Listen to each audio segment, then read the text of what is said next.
Before understanding Qadar, or Taqdeer, we must know the meanings of some key terms.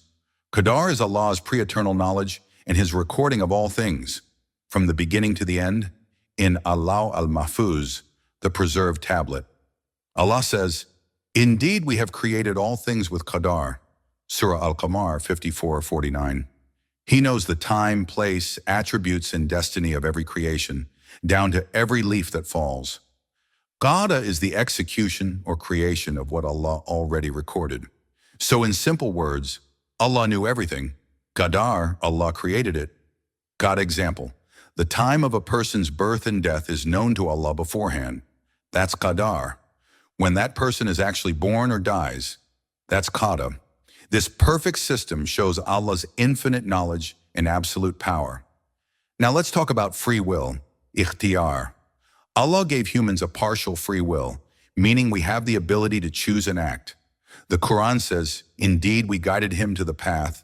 He is either grateful or ungrateful." Surah Al-Insan 76:3. Allah gave us abilities: eating, drinking, walking, reading. These are called general abilities, universal will.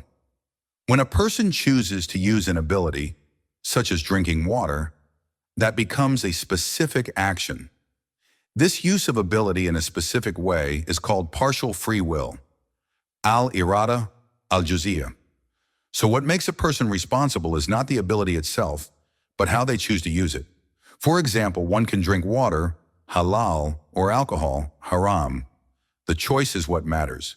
The Prophet said, "All things have been written, even laziness and energy." Sahih Muslim. But that doesn't mean we're forced.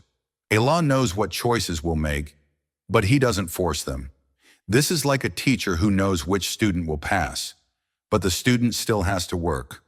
Allah's knowledge surrounds all, but humans are still accountable. So Qadar is not about being forced.